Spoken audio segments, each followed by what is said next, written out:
പുസ്തകമണം പേറിയ കാറ്റ്. രചന ഡോക്ടർ മായ ഗോപിനാഥ്. ആഖ്യാനം സിജിമോൾ സജീവൻ. ക്യാമ്പസിൽ ആരുടെയും കണ്ണ് പെട്ടെന്ന് പതിയാത്തൊരു കോണിലായിരുന്നു ആയിരക്കണക്കിന് പുസ്തകങ്ങളുമായി ഞങ്ങളുടെ ലൈബ്രറി തല ഉയർത്തി നിന്നത്. അളവില്ലാത്തത്ര വാക്കുകൾ സ്വന്തമായുള്ള ഒരാളെപ്പോലെ. സുനീലവേണിയാം ദേവി കനിഞ്ഞ വാഗ്വിലാസം വഴിയുന്ന പുസ്തകങ്ങൾ നിറഞ്ഞ ഇടം. ഇളമഞ്ഞ നിറം ചുവരുകളും വലിയ കണ്ണാടി അലമാരകളും തിങ്ങി നിറഞ്ഞ ഇടം. വായനയ്ക്കുള്ള ഇടങ്ങളിൽ സൗഹൃദങ്ങൾ പൂവിട്ട കാലം. എത്രയെത്ര പ്രണയം പൂത്തുവിരിഞ്ഞ ഇടം. ഇഷ്ടമുള്ളവരോട് ഒന്ന് ഹൃദയം തുറക്കാൻ കഴിയാതെ പോയവരുടെ നെടുവീർപ്പുകൾ കേട്ട ചുവരുകൾ. തുറന്നു പറഞ്ഞിട്ടും മനസ്സ് കാണാതെ പോയവരുടെ നൊമ്പരങ്ങൾക്ക് തണലായ നീളൻ ഡെസ്കുകൾ.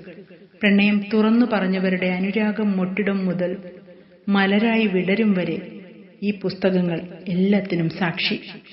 പുസ്തകങ്ങളുടെ മണം, കൊതിപ്പിക്കുന്ന മണം. അവിടെ അങ്ങനെ ഇരുട്ട് വെളുക്കുവോളം വേണമെങ്കിലും ഇരിക്കാം. പുറത്ത് വേറെ ഒരു ലോകമുണ്ടെന്ന് പോലും മറന്ന്. എത്രയെത്ര പുസ്തകങ്ങൾ. ഓരോ പുസ്തകവും എഴുത്തുകാരന്റെ മനസ്സ് നമ്മുടെ കാതോരം മന്ത്രിക്കും പോലെയാണ്. അവിടെ ഇരുന്ന് വായിച്ചു തീർത്ത എത്രയോ പുസ്തകങ്ങൾ. അന്നയും ദസ്തേവിസ്കിയും കോരനും ചിരുതയും രണ്ടാമൂഴത്തിലെ ഭീമനും വിശ്വവിഖ്യാതമായ മൂക്കിലെ മൂക്കനും ഒഥല്ലോയും ഡെസ്റ്റിമോണയും ക്ലിയോപാട്രയും എല്ലാം അലമാരകളിൽ നിന്നിറങ്ങി നടന്നതും വായിക്കാൻ എന്നെ തിരഞ്ഞെടുക്കൂ എന്ന മട്ടിൽ മുരടനക്കുന്നവരും ഞാനും വരട്ടെ നിങ്ങളുടെ കൂടെ എന്ന് തോളിൽ തട്ടി ചോദിക്കുന്നവരും. അദൃശ്യനായ കാറ്റിന്റെ സ്പർശത്താൽ തട്ടിപ്പിടഞ്ഞ് താഴെ വീണ് നമ്മുടെ കണ്ണിൽപ്പെടുന്ന പുസ്തകങ്ങളും. അവർക്ക് നമ്മോട് മിണ്ടാതെ വയ്യ. ഓരോ പുസ്തകവും മനുഷ്യനെ പോലെ തന്നെയാണ്. വികാരങ്ങൾ അവർക്കുമുണ്ട്. വായിക്കപ്പെടാത്ത പുസ്തകങ്ങളുടെ നൊമ്പരം എത്ര വലുതായിരിക്കും. തന്ത്രികൾക്കുള്ളിൽ തേങ്ങലൊളിപ്പിച്ച മീട്ടാത്ത വീണ പോലെ. പുറംചട്ട മങ്ങിപ്പോയ പുസ്തകങ്ങൾ ഓർമ്മവേര് തേടി മുന്നിലെ ഷെൽഫിലിരുന്ന് നമ്മെ നോക്കും പോലെ. സ്വപ്നജീവി. ഇവിടെ ഇരുന്ന് പ്രണയഗീതം പാടിയ സ്ത്രീയെക്കാളും നൊസ്റ്റാൾജിയ ഈ പെണ്ണിന് തന്നെ. ധന്യ സന്ധ്യയെ കളിയാക്കി. നക്ഷത്രപ്പൂ പോലൊരു ചിരിപ്പൂവ് കണ്ണിലൊളിപ്പിച്ചവൾ ശ്രീബാല. കുസൃതി നിറഞ്ഞ കണ്ണുകളുമായി അവളെ നോക്കിയിരിക്കുന്ന ജഗദീഷ്. അന്നൊക്കെ സന്തോഷത്തിന്റെ ഒരല തുടുത്തു നിൽക്കും പോലെ ശ്രീബാലയുടെ കവിൾ സദാ ചുവന്നിരുന്നു. മഴപ്പാട്ട് കേട്ട് മോഹിച്ചു പോയ ഇലകൾ എത്ര നനഞ്ഞാലും ഈറൻ തുള്ളികളെ കെട്ടിപ്പിടിക്കും. പക്ഷേ ആ തുള്ളികൾ ഇലക്കൈകൾക്കിടയിലൂടെ മെല്ലെ തെന്നി താഴേക്ക് വീഴും. ജഗദീഷിനെ ചേർത്ത് വയ്ക്കാനാവാതെ ബാലയ്ക്ക് നഷ്ടപ്പെട്ടു പോയത് എത്ര വേഗമാണ്. അവർ നടന്ന് പഴയ ലൈബ്രറിയുടെ അടുത്തെത്തിയിരുന്നു.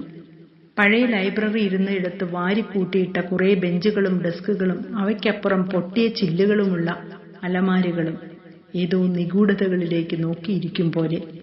അതിനോട് ചേർന്നായിരുന്നു പുതിയ ഇടം. പുസ്തകങ്ങളുടെ പഴമ മണക്കാത്ത പുതിയ ലൈബ്രറിയിൽ കൂടുതലും ലാപ്ടോപ്പുകളായിരുന്നു. വിരൽ കൊണ്ട് വരഞ്ഞും കോറിയും സ്ക്രീനുകളുടെ ധാരാളിത്തത്തിലേക്ക് നോക്കിയിരിക്കുന്ന കുട്ടികൾ. ഇപ്പോൾ അവിടം ഈ ലൈബ്രറിയാണ്. കൈകൊണ്ട് തൊടാനാവാതെ സ്ക്രീനിൽ നിറയുന്ന പുസ്തകങ്ങൾ. പലരും പലതും റഫർ ചെയ്യുന്നു, പ്രിന്റെടുക്കുന്നു. ആരുടെയും കണ്ണുകളിൽ കൗതുകം മൊട്ടിട്ട് നിന്നതായി തോന്നിയില്ല.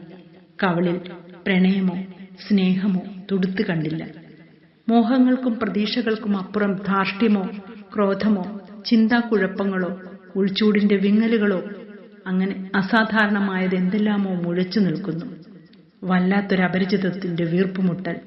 രണ്ടുപേരും പുറത്തിറങ്ങി നീളൻ വരാന്തയിലൂടെ നടന്ന് പടിക്കെട്ടോട് ചേർന്ന് നിന്ന നെന്മേനി വാഗ മാത്രം പഴയ പോലെ പൂവിട്ട് നിൽക്കുന്നു. രണ്ടാളും നടന്ന് അതിന്റെ ചോട്ടിലേക്ക് പോയി. ലൈബ്രറിയിൽ നിന്നെടുത്ത ഐതിഹ്യമാല ഇവിടെയിരുന്നല്ലേ ആർത്തിയോടെ നമ്മൾ വായിച്ചു തീർത്തത്?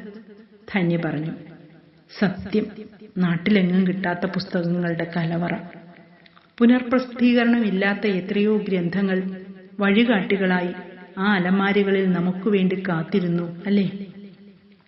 ശാസ്ത്രം, സാഹിത്യം, ഗണിതം, വ്യാകരണം, ആത്മീയം തുടങ്ങി എല്ലാമുള്ളൊരു അത്ഭുത ലോകം. പഴയ ലൈബ്രറിയൻ ഇരുന്ന സീറ്റിനപ്പുറം ആർട്ടിസ്റ്റ് സാബുവിന്റെ സീറ്റായിരുന്നു. മെലിഞ്ഞ് കമ്പുപോലെ ഒരു മനുഷ്യൻ. നീണ്ട താടിമീശയും നീണ്ട നഖങ്ങളും ഉള്ള നിർവികാരമായ മുഖമുള്ളൊരാൾ. ഒരു മൂളലിനപ്പുറം ശബ്ദമില്ലാത്തൊരാൾ, ഒരു നിശബ്ദ ജീവി. ഒരിക്കൽ ഒരു കവിയരങ്ങിൽ സന്ധ്യ എഴുതിയ കവിത വായിച്ച ശേഷം അയാൾ ഇടയ്ക്കിടെ സന്ധ്യയോട് കവിതയെക്കുറിച്ച് അളന്നും മുറിച്ചും തൂക്കി നോക്കിയും എന്തെല്ലാമോ പറയുമായിരുന്നു, ഒന്നും മനസ്സിലാവാത്ത ഭാഷയിൽ. ഇടയ്ക്കെപ്പോഴോ ഒരു ദിവസം അയാൾ എഴുതിയ ഒരു നോവൽ വായിച്ച് അഭിപ്രായം പറയാൻ തന്നതോർക്കുന്നില്ലേ?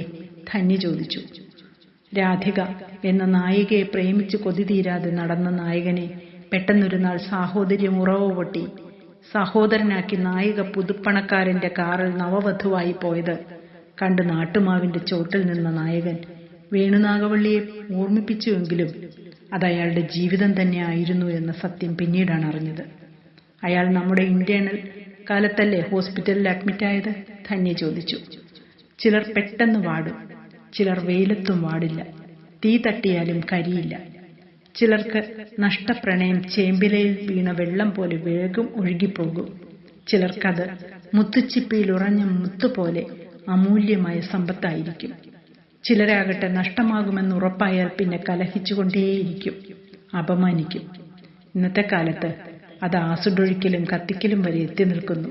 എന്നാലും പ്രണയം എന്നും ഒരു സൗന്ദര്യാനുഭൂതി തന്നെ. കവിത പോലെ, സ്വപ്നം പോലെ, സംഗീതം പോലെ അതെന്നും ഭ്രമിപ്പിച്ചുകൊണ്ടേയിരിക്കും. നിന്റെ പ്രണയം എന്നും അക്ഷരപ്പൂക്കൾ വിരിയുന്ന പൂക്കളോടല്ലേ? ധന്യ അത് പറഞ്ഞു ചിരിച്ചു. അതെ, അടങ്ങാത്ത പ്രണയം.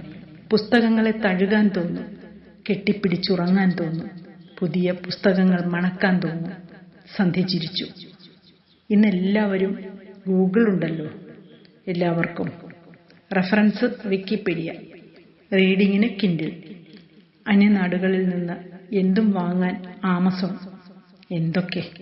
പക്ഷെ ഒരു അമർചിത്രകഥ കാത്തിരുന്ന് വായിക്കുന്നതിൻ്റെ ഒരു സുഖം. പൂമ്പാറ്റ, ബാലരമ പോലെയുള്ള നമ്മുടെ കുഞ്ഞുനാളിലെ പുസ്തകങ്ങളുടെ സുഖം. ഈ ലൈബ്രറിയുടെ സുഗന്ധവും സൗന്ദര്യവും നമ്മുടെ ഹൃദയം തൊട്ട ഓർമ്മകളല്ലേ? ധന്യ തുടർന്നു. പണ്ട് നമുക്ക് കിട്ടുന്ന റഷ്യൻ കഥകളുള്ള സോവിയറ്റ് യൂണിയന്റെ മിനുസമുള്ള പേജുകളും സ്കാർഫ് കെട്ടി നീളൻ പാവാടയിട്ട് തിളങ്ങുന്ന കണ്ണുകളുള്ള റഷ്യൻ പെൺകുട്ടികളുടെ ചിത്രവുമെല്ലാം മായാതെ മനസ്സിൽ ഇന്നുമുണ്ട്. ഒരു ലൈബ്രറിയിൽ ഇരുന്ന് ഒരു റഷ്യൻ പെൺകുട്ടിയുടെ നിശബ്ദമായ സങ്കട കരച്ചിലുകൾ പോലെ ഉള്ളു തേങ്ങിപ്പോയ ചില സന്ദർഭങ്ങളുമുണ്ട്. നോവുകൾ ഓർത്തുവെക്കാൻ ഇഷ്ടപ്പെടാത്തതുകൊണ്ട് അവയൊക്കെ ഞാൻ വേഗം മറന്നുപോകും, സന്ധ്യ പറഞ്ഞു. വേലിയേറ്റങ്ങളുടെ വൈകുന്നേരങ്ങളിലൂടെ നടക്കുമ്പോഴെല്ലാം ഈ മരച്ചുവടും ഇവിടുത്തെ പൂക്കളും ഈ ലൈബ്രറിയുടെ തണുപ്പും സുഖവും എല്ലാം ഓർമ്മക്കുളിരാണ്. സന്ധ്യ ധന്യയുടെ വിരലുകൾ ചേർത്ത് പിടിച്ചു. വെയിൽ ചൂട് മങ്ങി തുടങ്ങിയ മധ്യാഹ്നത്തിലൂടെ അവർ കുട്ടികളെപ്പോലെ കൈകോർത്ത് നടന്നു. അവർക്ക് പിന്നിൽ പഴയ ലൈബ്രറിയുടെ വിങ്ങൽ ഒരു കാറ്റലയിൽ ഒതുങ്ങി.